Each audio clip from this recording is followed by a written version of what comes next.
السلام علیکم ورحمۃ اللہ وبرکاتہ۔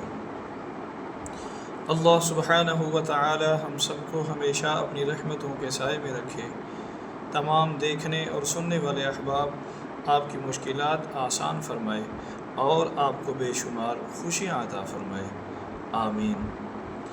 آج ہم مولانا صاحب سے حج کے اوپر تھوڑا سا ہم جانیں گے حضرت جی سے۔ مولانا، حج کے معنی کیا ہیں اور حج کس بندے پر فرض ہے اور کب فرض ہوتا ہے، یہ تھوڑا سا ہمیں معلومات دے دیں۔ نحمدہ و نصلی علی رسولہ الکریم، اما بعد فاعوذ باللہ من الشیطان الرجیم، بسم اللہ الرحمن الرحیم۔ وَلِلَّهِ عَلَى النَّاسِ حِجُّ الْبَيْتِ مَنِ اسْتَطَاعَ إِلَيْهِ سَبِيلًا وَمَنْ كَفَرَ فَإِنَّ اللَّهَ غَنِيٌّ عَنِ الْعَالَمِينَ۔ صدق اللہ العظیم۔ حج کے معنی ہے قصد کرنا، ارادہ کرنا۔ اور حج کس بندے پر فرض ہوتا ہے؟ حج کی شرائط میں سے شرط یہ ہے کہ مسلمان ہو، عاقل ہو، بالغ ہو اور صاحب استطاعت ہو۔ یہ ایسے بندے پر حج فرض ہوتا ہے۔ اور کب فرض ہوتا ہے؟ حج کے فرض ہونے کے لیے اس آیت مبارکہ میں اللہ تعالیٰ فرما رہے ہیں وَلِلَّهِ عَلَى النَّاسِ حِجُّ الْبَيْتِ مَنِ اسْتَطَاعَ إِلَيْهِ سَبِيلًا، کہ بیت اللہ کا حج اللہ کی رضا کے لیے اس بندے پر فرض ہے مَنِ اسْتَطَاعَ إِلَيْهِ سَبِيلًا، جو بیت اللہ تک پہنچنے کی استطاعت رکھتا ہو۔ اب اس آیت مبارکہ میں چند چیزیں، بیت اللہ تک پہنچنے کی استطاعت کا مطلب کیا ہے؟ بیت اللہ تک پہنچنے کی استطاعت کا مطلب یہ ہے کہ انسان کے پاس اس کی ضروریات اصلیہ سے زائد اتنا مال ہو کہ وہ اپنے گھر سے بیت اللہ تک کا سفر کر سکے، وہاں کے قیام کے دوران کھانا پینا اور اس کی باقی ضروریات اس کا انتظام کر سکے، اور اسی طرح جو اس کے ذمے جن لوگوں کا خرچہ یعنی واجب ہے، جیسے اس کی بیوی بچے ہیں، اہل و عیال ہیں، تو وہ اتنا گھر والوں کو بھی دے سکے، اور واپسی تک اس کے پاس یعنی اتنا خرچہ ہے، ایسے آدمی پر بیت اللہ کا حج فرض ہے۔ اور اسی طرح پہلے یہ سمجھے کہ ضروریات اصلیہ سے کیا مراد ہے۔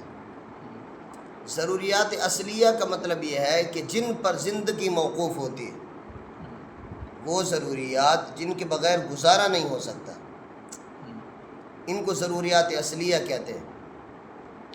مثلا کھانا ہے، پینا ہے، رہنا ہے، پہننا ہے، تو یہ ضروریات اصلیہ ہیں۔ ضروریات اصلیہ سے اگر اس کے پاس اتنا مال ہے کہ وہ بیت اللہ کا سفر کر سکتا ہے، وہاں کھانا پینا بھی ہے۔ اور اسی طرح حج کے شرائط میں سے ایک یہ بھی ہے کہ راستہ پر امن ہو۔ جی، جہاں سے وہ اپنے علاقے سے بیت اللہ جانا چاہتا ہے، گھر سے لے کر بیت اللہ تک جس راستے سے انہوں نے سفر کرنا ہے، وہ راستہ بھی پر امن ہو۔ ایسا نہ ہو کہ جس علاقے میں وہ ہے وہ تو ہے پر امن، لیکن جس راستے سے آگے سے اس نے گزر کر جانا ہے وہ پر امن نہیں ہے، اس کا جان کا خطرہ ہے، مال کا خطرہ ہے، تو تب بھی اس پر حج فرض نہیں ہے۔ اسی طرح وہاں پہنچنے کی استطاعت میں یہ بھی ہے کہ یہ معذور بھی نہ ہو، از خود وہاں پہنچ بھی سکتا ہو۔ یہ ہے حج کے فرض ہونے کے لیے اللہ تعالیٰ کی طرف سے جو فرض ہوتا ہے نا، وہ جو استطاعت ہے، استطاعت میں ساری چیزیں داخل ہیں، جسمانی صحت بھی ہو، یعنی ایسا مرض نہ ہو جس کی وجہ سے یہ وہاں پہنچنے کی طاقت ہی نہیں رکھتا۔ ہاں جی، چھوٹے موٹے امراض مراد نہیں ہے اس سے، بلکہ ایسی معذوری جو اس کو وہاں پہنچنے سے یہ عاجز ہو۔ اگر یہ عاجز ہے تو تب بھی اس پر حج بیت اللہ فرض نہیں ہے۔ اسی طرح یہ بھی آپ سمجھیں کہ اگر اس کے پاس جانے کا خرچہ ہے لیکن وہاں کھانے پینے کا اور اسی طرح واپسی کا خرچہ نہیں ہے، اتنا نہیں ہے، تب بھی اس پر بیت اللہ کا حج فرض نہیں ہے۔ تو یہ جو ہے نا استطاعت، اس میں ساری چیزیں آ جاتی ہیں۔ استطاعت میں اس کے پاس ضروریات اصلیہ سے زیادہ مال بھی ہو، راستہ بھی پرامن ہو، اور اسی طرح صحت بھی ہو، ایسا مرض نہ ہو جس کی وجہ سے یہ مجبور ہو، وہاں پہنچ نہ سکتا ہو۔ تو یہ ساری چیزیں جب اس کے پاس موجود ہیں، اب اس پر بیت اللہ کا حج فرض ہے۔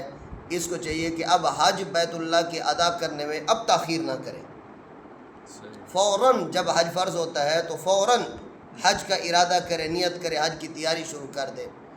اب یہاں یہ بات بھی ذہن میں آتی ہے کہ ہمارے زمانے میں آدمی کے اپنے اختیار میں نہیں ہے کہ وہ ابھی چلا جائے، بلکہ اس کو درخواست دینی پڑتی ہے، پھر کبھی درخواست میں منظوری آتی ہے، کبھی نہیں آتی۔ تو یاد رکھیں، اگر درخواست اس نے پیش کر دی، منظوری نہیں آئی، تو اب اس کا عذر نہیں ہے۔ آدمی گناہ گار تب ہوتا ہے حج فرض ہونے کے بعد حج نہ کرنے پر، جب اس نے ارادہ ہی نہیں کیا حج پر جانے کا، آج خود اپنی طرف سے سستی کر رہا ہے، اب یہ گناہ گار ہوگا۔ اگر باقی رکاوٹیں آ رہی ہیں، جیسے مثال کے طور پر یہ صاحب استطاعت تو ہے، جا سکتا ہے، لیکن راستہ پرامن نہیں ہے، اب اس کی طرف سے مجبوری نہیں ہے۔